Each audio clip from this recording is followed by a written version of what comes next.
মশলাটা নিয়ে এইভাবে কোথায় বেঁচে দিয়েছি and good boy প্রতিটা মাই খেয়াল রাখে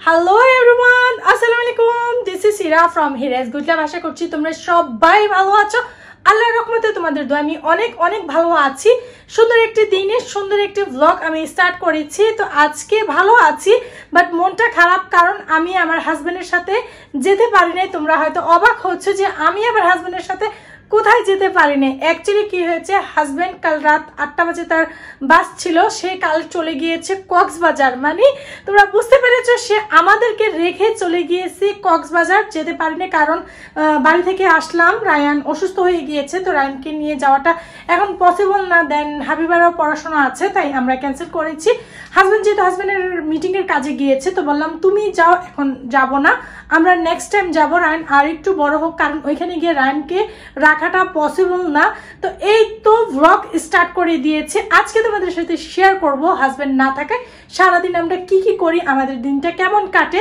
তো ঘুম থেকে উঠে এই যে দেখো রুম টুম গুছিয়ে আমার ব্লগ আমি স্টার্ট করেছি কারণ এটাই তো এখন আমার জব তো আজকের ব্যাডটা আমি একটু ডিফারেন্টভাবে গুছিয়েছি মানে যে কুশনগুলি যে আমি সেট করেছি সেগুলো একটু ডিফারেন্টভাবে করেছি যদি কেউ বুঝতে পারো অবশ্যই আমাকে কমেন্ট করে জানাবা আগে যে কুশন সেট করেছিলাম সেটা ভালো লাগছে নাকি এখন যে কুশন সেট করেছি সেটা তোমাদের কাছে ভালো লেগেছে অবশ্যই অবশ্যই আমাকে কমেন্ট করে জানাবা আর প্লিজ প্লিজ প্লিজ তোমরা অনেকে আমার ভিডিও দেখো বাট চ্যানেল কেন সাবস্ক্রাইব করো না আমি বুঝতে পারি না অবশ্যই চ্যানেল আজকে সাবস্ক্রাইব করে আমার পাশে থেকে যাবা কি স্পেশাল রান্না করব সেটা স্টার্ট করে দিয়েছি তার আগে যেভাবে আমি মশলাটা তৈরি করব সেটাই তোমাদেরকে দেখিয়ে দিচ্ছি তো এখানে নিয়েছি ব্লেন্ডার জার সেখানে আমি দিচ্ছি এই পেঁয়াজ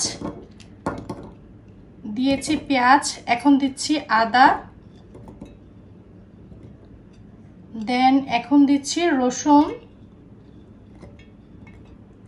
আর যা বানাবো এই মশলাটাই হচ্ছে মেন তো এখানে পরিমাণ অনুযায়ী দিচ্ছি এই যে দেখো দারচিনি দিচ্ছি একটি লং একটি এলাচ শুকনো মরিচ মাস্ট বি দেন দিচ্ছি পরিমাণ অনুযায়ী এই জিরা দ্যাটস ইট এগুলি দিয়ে আমি একটা মশলা তৈরি করছি নিয়েছি চিকেন এখন করে নিব ম্যারিনেট সেটাই আমি তোমাদেরকে দেখাবো কিভাবে আমি ম্যারিনেট করছি তো ফার্স্টে আমি অ্যাড করে দিচ্ছি লেমন জুস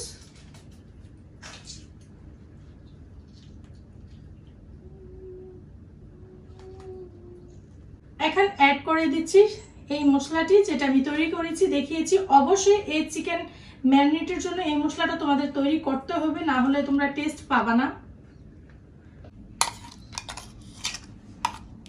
তো দেখতেই পারছো যে মশলাটা আমি তৈরি করেছি অবশ্যই এই মশলাটা দিতেই হবে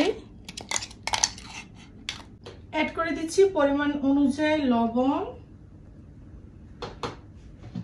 আচ্ছা এই চিকেনটাকে জুসিনেস বানাতে হলে অবশ্যই বেকিং পাউডার অ্যাড করতে হবে যেটা আমিও অ্যাড করছি 4/1 ভাগ সেটাই আমি অ্যাড করে দিচ্ছি এখন অ্যাড করে দিচ্ছি এটার মধ্যে এই চিকেন মশলা তন্দুরি চিকেন মশলা এটার মধ্যে আমি অ্যাড করছি সবকিছু তো অ্যাড করা শেষ হয়েছে এটা টেস্ট বাড়ানোর জন্য আমি একটি ম্যাগি মশলা অ্যাড করছি তোমরা চাইলে স্কিপ করতে পারো বাট আমি দিচ্ছি দিলে এটার টেস্টটা খুব ভালো আসে এখন অ্যাড করে দিচ্ছি পরিমাণ অনুযায়ী তেল অ্যাড করে এখন সবগুলো উপকরণ আমি ভালোভাবে মিক্স করে নিচ্ছি তো মিক্স ভালোভাবে করতে হবে আমি কেটেছি সেগুলোর ভিতরে যেন মশলাটা ঢুকে সেভাবে তোমাদেরকে দিতে হবে মশলাগুলির যেন ভিতরে ঢুকে তোমাদেরকেও এইভাবে ম্যারিনেট করতে হবে এই যে দেখো আমি কিভাবে সব মশলাগুলি দিচ্ছি ভিতরে যেন চলে যায় এইভাবে মশলাগুলি মিক্স করছি তোমরা ওই যে এইভাবে মশলাটা নিয়ে এইভাবে দিবা ভিতরে যেন যায় তো আমি যেভাবে মিক্স করছি তোমরা সেম এইভাবেই করবা তো দেখেছো কত সহজে তোমাদেরকে দেখিয়ে দিয়েছি তো মিক্স যেহেতু করে নিয়েছি সবকিছু এখন 1 ঘন্টার জন্য আমি রেখে দেবো ম্যারিনেট হওয়ার জন্য আর নাস্তা করে নিয়েছি এখন কিছু কাজ করে দেন চলে যাব কিচেনে সেটা পরে তোমাদের সাথে শেয়ার করব যখন কিচেনে যাব তখন তোমাদের সাথে শেয়ার করব এখন আমি 1 ঘন্টার জন্য রেখে দিচ্ছি 3 hours later তুমি এখানে বসো, তোমার জন্য আমি খাবার নিয়ে আসছি, মেডিসিন বানিয়ে নিয়ে আসছি। এখানে বসো। মাই গুড বেবি, কোথায় ব্যথা পেয়েছো? কোথায়? এখানে বসো, তোমার জন্য এখানে ব্যথা দেখায় দাও।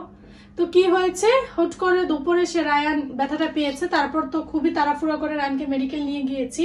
এই তো মেডিকেল থেকে আসলাম, কতক্ষণ হয়েছে। তো এখন রায়ানের জন্য মেডিসিন বানাতে হবে, তাকে কিছু আগে খাওয়াবো, দেন তারপর মেডিসিন খাওয়াবো। এখানে বসো মাই জান, গুড বয়। এখানে বসো, চলো তুমি এখানে বসো। চলো তুমি এখানে বসে করবো চকোবিন না। ওকে তুমি বসে এগুলি খাও। হ্যাঁ, তোমার জন্য নিয়ে আসি, খাবার নিয়ে আসি, মেডিসিন বানিয়ে নিয়ে আসি। চলো তুমি এগুলি খাও। ওকে, কোনটা খাও? এটা খাবে? এটা খাবে না? এখানে ঢেলে দিচ্ছি, তুমি খেতে থাকো। হ্যাঁ মামা তোমার জন্য খাবার নিয়ে আসি। হ্যাঁ, আমার জন্য কিভাবে ব্যথা পেয়েছি, ব্যথাটা দেখাও তো সবাইকে। ব্যথাটা দেখাও তো। এরকম দুষ্টামি করে করে সে ব্যথাগুলি পেয়ে থাকে। দেখো এখনো ব্যথা পেয়েছে, বাট তার দুষ্টামি কিছুতেই কমছে না, তোমরা দেখতেই পারছো। যখন ব্যথা পেয়েছে তখন তো পুরাটা ঘর সে গরম করে ফেলেছে, আর এখন দেখো কি অবস্থা। যে একটু ভালো হয়েছে, সুস্থ হয়েছে মেডিকেল থেকে এসে, তার আবার শুরু হয়ে গিয়েছে একই অবস্থা। তো আবারও সে দুষ্টামি স্টার্ট করে দিয়েছে। এরকম করে সে ব্যথা পেয়ে থাকে। আমার তো মানে মাথায় গরম হয়ে গিয়েছে রায়নের এই অবস্থা দেখে। আমার হাজব্যান্ডও নাই, সে তো অনেক দূরে, যে তাকে ফোন করে যে বলবো তুমি চলে আসো সেটাও পসিবল না। আমি কি করব, মানে আমার মাথায় কাজ করছে না। দেন তারপর আমার হাজব্যান্ড তার বড় ভাইকে পাঠিয়েছে, সে আসলো। সে এসে তো রায়নকে আইসক্রিম কিনে দিয়ে গিয়েছে। রায়নকে মেডিকেলে যে ডক্টর দেখায় সে ডক্টরও চলে গিয়েছে। দেন আমাকে 3:30 থেকে 4টার মধ্যে আমাকে টাইম দিয়েছে। তো সেখানেই আমি ওই টাইম অনুযায়ী নিয়ে গিয়ে রায়নকে দেখিয়ে চলে আসলাম বাসায় তো আসছি আরো কতক্ষণ আগেই আসলাম। তো এখন আমি ক্যামেরাটা অন করেছি, যে আমি এত সুন্দর করে আজকের ব্লগটা স্টার্ট করেছি, আর কি থেকে কি হয়ে গেল। তো যাই হোক, তোমরা অবশ্যই আমার ছেলের জন্য দোয়া করবা, দোয়াটা হচ্ছে মেইন। রায়ান বেবি, চলো ফিনিশ করে যে মেডিসিন খাবা না, মুখ থেকে হাত বের করো। রায়নের যে মেডিসিন ছিল সেগুলো নিয়ে আসলাম। দেন রায়নের এখানে এই যে ব্যান্ডেজ করে দিয়েছে, দেখাও তো আন্টিদেরকে, দেখাও খালামণিদেরকে, দেখাও আন্টিদেরকে, দেখো কোথাও ব্যথা পেয়েছো। এই যে এখানে কিভাবে ব্যথা পেয়েছো একটু বলো তো। এই দেখো রায়ন এখন বলবে কিভাবে ব্যথা পেয়েছে। ডক্টর ব্যথা আছে, ডক্টর ব্যথা দিয়েছে, মানে সে বুঝাচ্ছে যে ব্যান্ডেজ করেছে, ডক্টর ব্যথা দিয়েছে। তার আগে সে নিজে ব্যথা পেয়েছে। রায়নের জন্য সে চটপটি ফুচকা খেতে চেয়েছে, সেগুলি নিয়ে আসলাম। দেন সেগুলি সে খাচ্ছে না। তারপর দিয়েছি নুডলস, সেও খাচ্ছে না, মানে বায়না করছে, জিদ করছে। শুধু আইসক্রিম আর চকলেট এই দুইটা ছাড়া সে কিছুই খাবে না, মানে এই দুইটাই চাচ্ছে সে। আন্টিদেরকে খাইয়ে দেখাও তো। এই যে তোমরা দেখো রায়ন খাচ্ছে। রায়নকে এখন দেব মেডিসিন। দেন খাবার ফিনিশ করে রায়নকে দিতে হবে মেডিসিন। রায়ন প্রচুর ব্যথা পেয়েছে। রায়ন গুড বয়, মাশাআল্লাহ মাই জান। কার্টুন দেখবে আর খাবে। রায়নকে অল্প একটু খেয়ে হলো তাকে দিয়েছে। অ্যান্টিবায়োটিক তো অবশ্যই ভরা পেট হতে হবে, না হলে তো অ্যান্টিবায়োটিক দেওয়া যাবে না। চলো রায়ন এখন মেডিসিন খাবে না বেবি, না my baby. And good boy my জান। যাদের বেবি আছে তোমরা অবশ্যই খেয়াল রাখবা, কারণ আমিও খেয়াল রাখি, প্রতিটা মাই খেয়াল রাখে। তারপরে বাচ্চারা তো দুষ্টামি করে, কখন কি করে ফেলে আমরা নিজেরাও বুঝতে পারি না। আর রায়ন এতটাই দুষ্টামি করে, হঠাৎ করে দুপুরে এই ঘটনা ঘটে গিয়েছে। আর হাজবেন্ডও নাই, হাজবেন্ড তো চলে গিয়েছে। আর যখনই আমার হাজবেন্ড দূরে কোথাও যায়, মানে গ্রামে যায় বা যেখানে যায়, তখনই একটা না একটা বিপদ হয়। সে গিয়েছে কক্সবাজার, সেটা আমি আগের ভিডিওতে তোমাদের সাথে শেয়ার করেছি যে সে কক্সবাজার যাবে, সেটার জন্য সে টিকিট কেটে আসলো। তো সে চলে গিয়েছে, কাল রাত্রে সে চলে গিয়েছে। আর যাওয়ার পর আজকে এই ঘটনা ঘটেছে। তো সে তো খুবই মানে চিন্তায় পড়ে আছে, বারবারই কল দিচ্ছে যে এরকম একটা হয়েছে। তো যাই হোক, তোমরা সবাই দোয়া করো আমার ছেলেটা যেন খুবই তাড়াতাড়ি সুস্থ হয়ে যায়।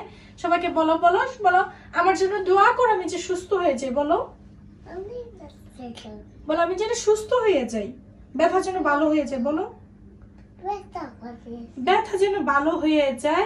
আজকের দিনটা এমন যাবে সেটা যদি আমি ভাবলে খুব কষ্ট লাগে। কারণ সন্তান যদি কষ্ট পেয়ে থাকে, সে কষ্টের আঘাতটা মার কলিজায় এসে লাগে। তোমরা তো দেখেছো কিভাবে আমি ব্লগটা স্টার্ট করেছিলাম। দেন সবকিছু রেখে ঠেকে আমি চলে গিয়েছি রায়নকে নিয়ে মেডিকেল।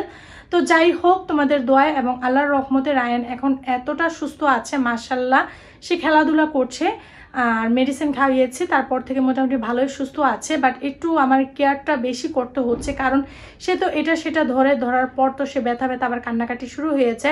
আর হাজব্যান্ড তো কল দিচ্ছে যে আমি চলে আসি, আজকে রাত্রেই আমি চলে আসবো। তো আমি বললাম না, তুমি তোমার কাজে গিয়েছো, তোমার কাজ তুমি শেষ করে তুমি কালকে রওনা দাও, এখানে আমি সব কিছু আমি কেয়ার নিচ্ছি, রায়নের আমি প্রপারভাবে কেয়ার নিব।